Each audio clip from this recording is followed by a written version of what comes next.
दिखने में भी बेहद सुंदर थी, लेकिन कुछ समय से उसके बाल बहुत ज्यादा झड़ने लगे थे और वो अब आधी गंजी हो चुकी थी। हे राम, ये क्या हो गया? आज फिर से इतने सारे बाल झड़ गए अंजलि। हाँ माँ, देखो ना ये बालों का गुच्छा। क्या मेरी बीमारी कभी ठीक नहीं हो पाएगी? अगर ऐसा ही चलता रहा तो एक दिन मैं पूरी की पूरी गंजी हो जाऊंगी। नहीं बेटा, ऐसा नहीं कहते, तू बिल्कुल ठीक हो जाएगी। देखना, मैंने बांके बिहारी जी से प्रार्थना की है ना।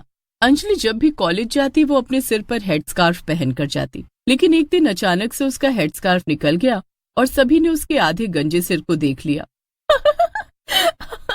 अरे अंजलि, तू तो उजड़ा चमन निकली। अब समझ आया कि अंजलि की बच्ची इतने दिनों से अपने सिर पर ये हेड स्कार्फ पहनकर क्यों आया करती है। बस करो, तुम सबको पता भी नहीं कि मैं किन हालातों से गुजर रही हूँ। मुझे एक ऐसी बीमारी है जिसके चलते मेरे बाल दिन ब दिन झड़ने लगे हैं।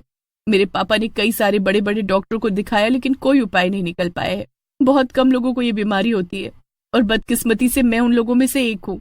हाय बेचारी, भगवान ने तुझे बाकी हर प्रकार से सुंदरता प्रदान की है, बस तू अपने सिर से ही मार खा गई रे।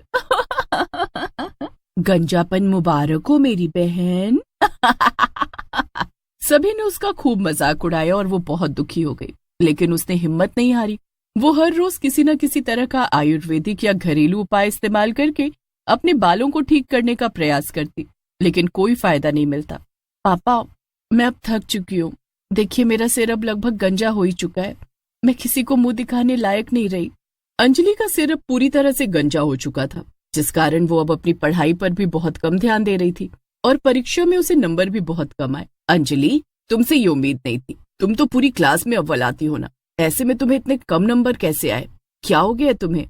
मैम, मैं अपने गंजेपन के कारण ठीक से